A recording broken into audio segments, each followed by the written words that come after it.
Plano, Texas. Late afternoon. The wind was still, but something hung in the air, like a question waiting to be asked. Congressman Andy Biggs pulled up to the curb outside a modest White House. In his hand was a red file folder, slightly bent at the corners, a sign of something that had been held too long, thought about too much. He rang the bell. No press, no media, just a tiny chest-mounted camera capturing the moment. An older woman opened the door, worn eyes, tired posture. "No soliciting," she said. "I'm not selling anything," Andy replied calmly. "I'm Congressman Andy Biggs. I'm here to verify a campaign contribution." She paused. Andy opened the file. No small talk, just facts. "Your husband, Randy Best, is listed in the Act Blue donation system with over 53 micro-donations, totaling $16,240, all to Congresswoman Jasmine Crockett's campaign." The woman froze like she'd been yanked into a different reality. "Never heard of her. We're retired. He's in Colorado on the road."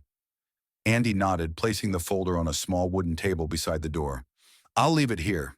If this really happened, then your family isn't the only one whose name might be used without their knowledge."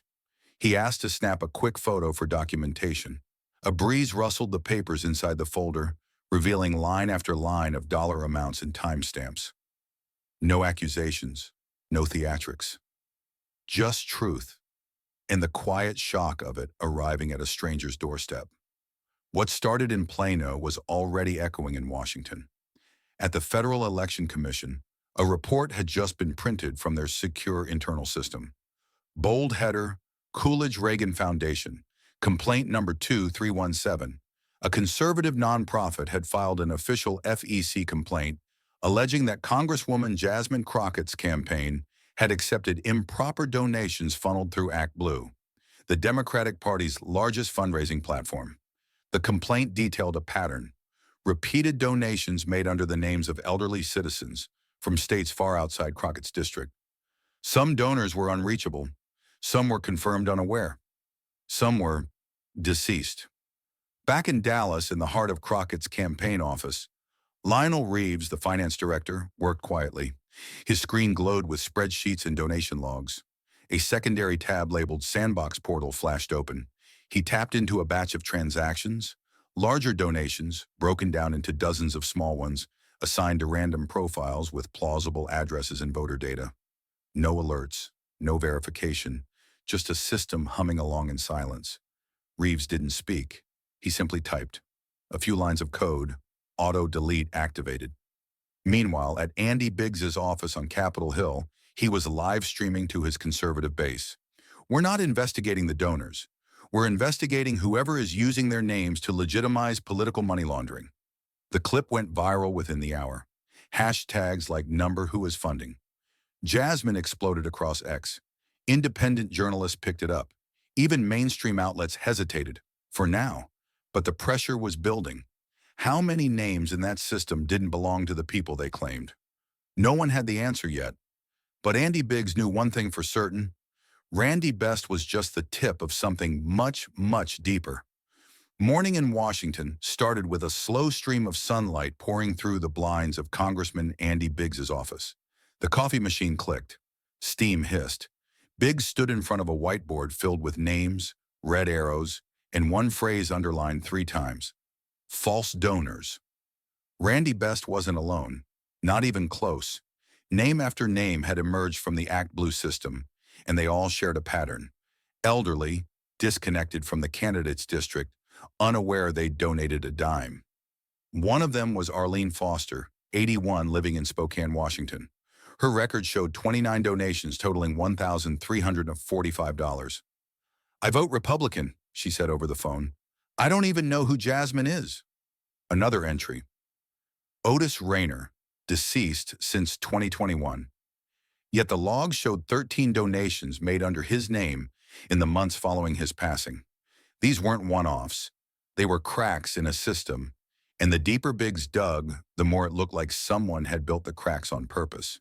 He held a press briefing, small room, controlled setting, but his words were sharp and they carried. "They don't use suitcases of cash anymore. They use code, a few scripts, a donation platform with too many loopholes. This isn't a glitch, it's architecture. And that architecture is laundering political money behind the shield of grassroots contributions. In Dallas, inside the Crockett campaign headquarters, Lionel Reeves worked with a speed that betrayed urgency. The sandbox environment he'd created was running through batch after batch of anonymized donations, masking origins, spoofing identities.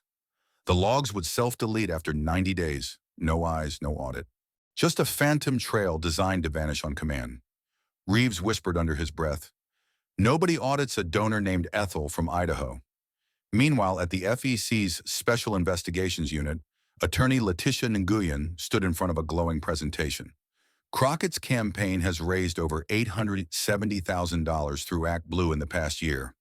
Of that, at least 25% is untraceable, not because it's anonymous, but because it's hidden behind fake verifications, duplicate patterns, and non-existent voter matches. Biggs's press clip reached cable news. Fox aired it in full. If you're using the names of the dead to legitimize campaign finance, you're not just cheating, you're desecrating democracy.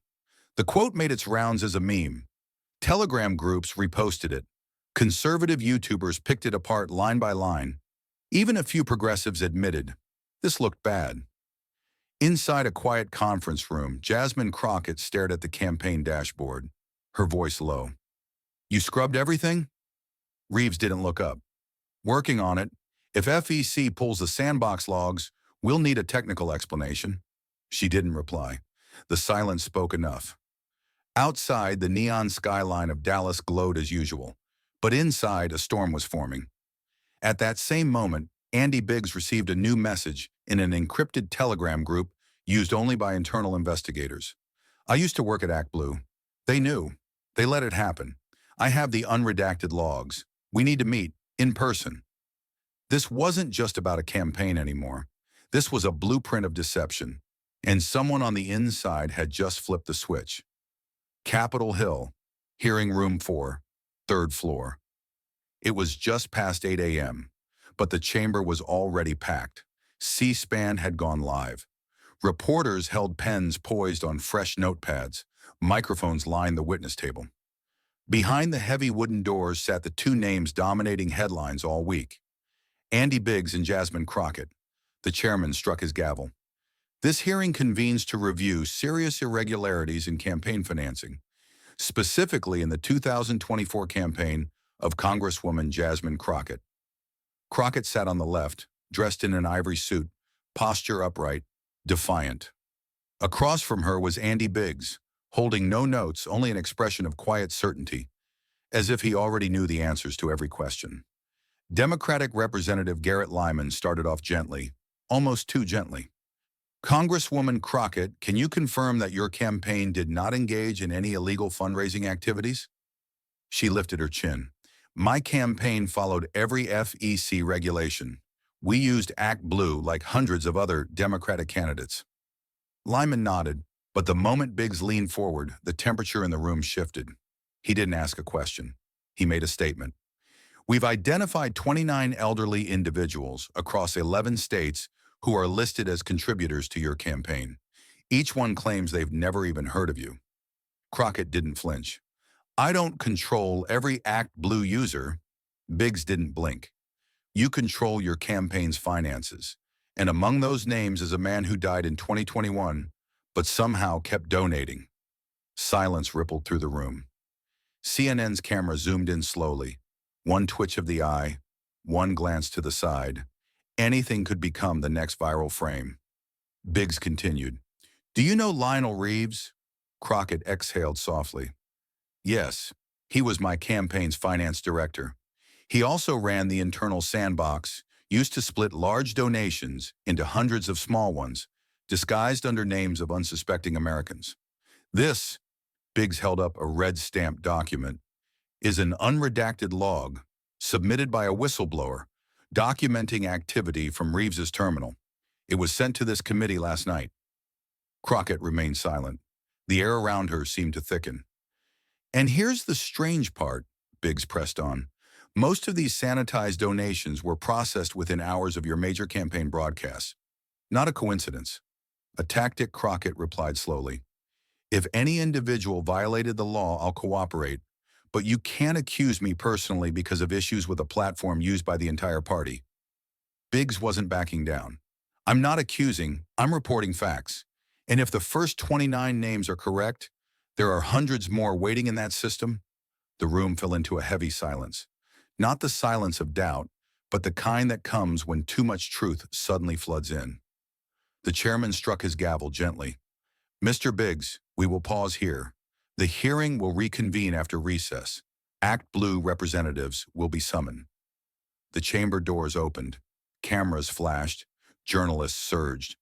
But inside, the two adversaries remained seated. Crockett stared at Biggs. Her expression wasn't defiant anymore. It was defensive. Biggs sat back, arms crossed, like a man who had just moved his opening piece in a much larger game. Because this wasn't over. This was just the first sworn testimony.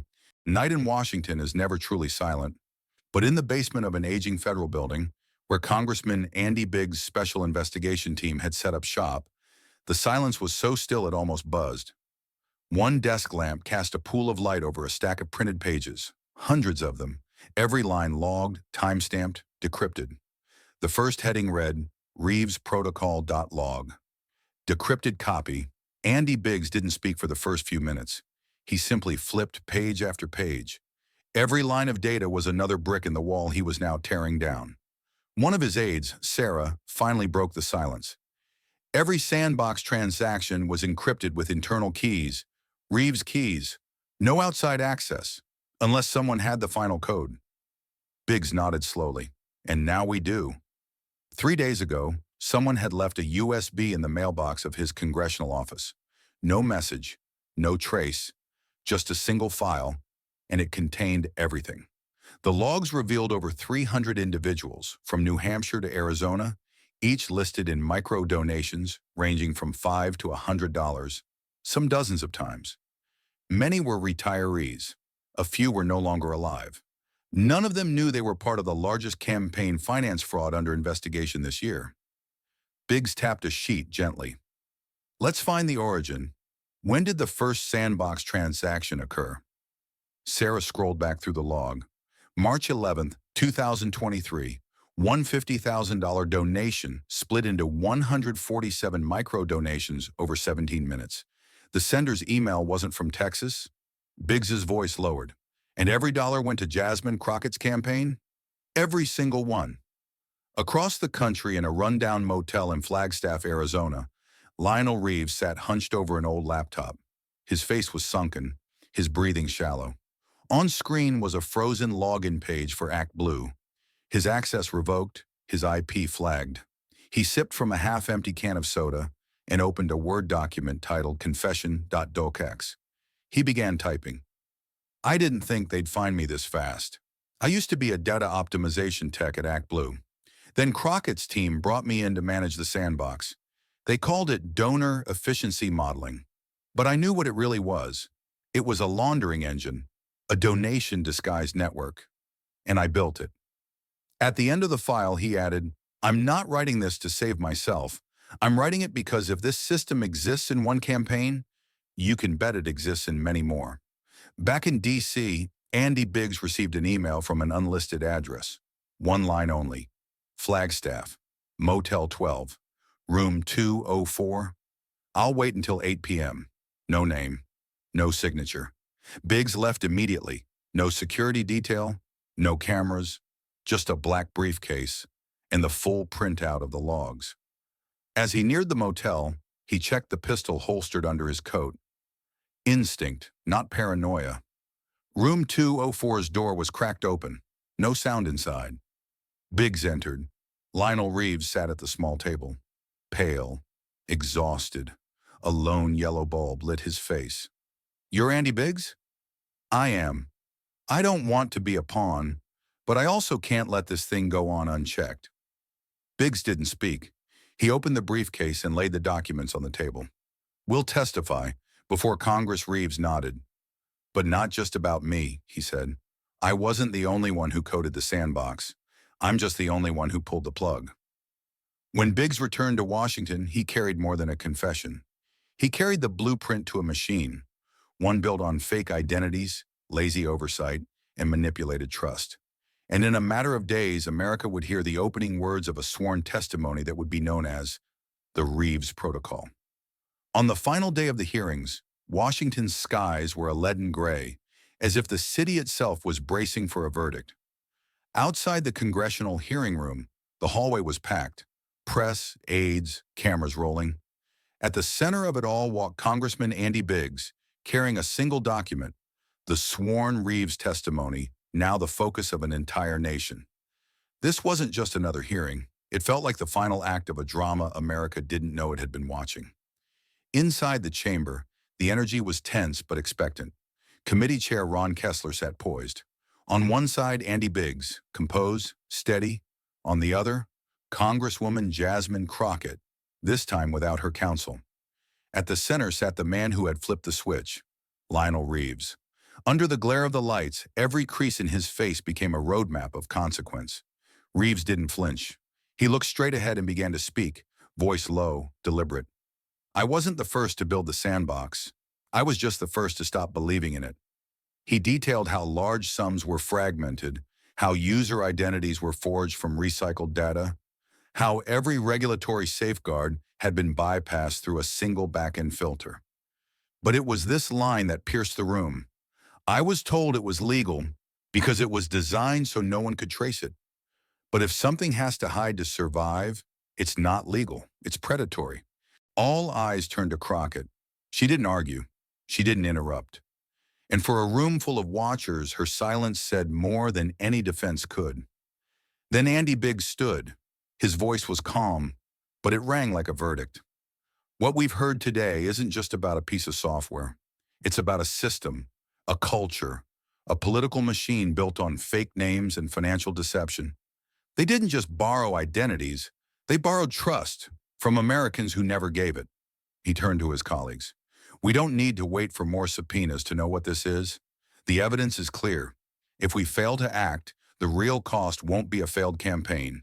It'll be the erosion of public trust, one manipulated donor at a time. Outside the chamber, news networks were already live. Social media erupted with clips of Reeves' testimony.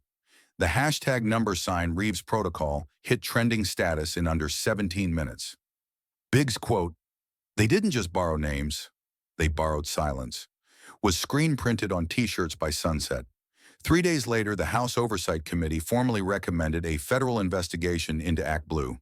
The Department of Justice announced its own review, and within a week, the Crockett campaign suspended all fundraising activities. In a brief press conference, Crockett appeared, no teleprompter, no spin, just a single line before walking off. I'll let the law speak, but I've learned the system isn't always innocent.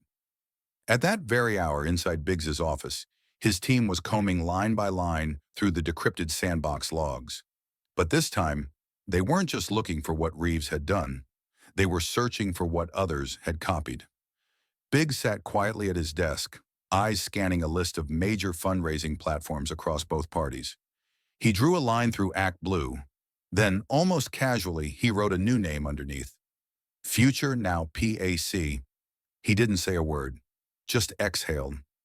On YouTube, the clip titled, "Final Hearing Reeves Confesses, Biggs Responds," crossed 4.2 million views in 2 days. On X, the phrase digital laundering machine stopped being a conspiracy theory and became a mainstream headline. Across the country, Americans began checking their own donation receipts, each of them wondering, was my name used without my consent? In the end, the truth didn't scream. It didn't beg. It simply survived. And this time, it was the one that burned through the dark.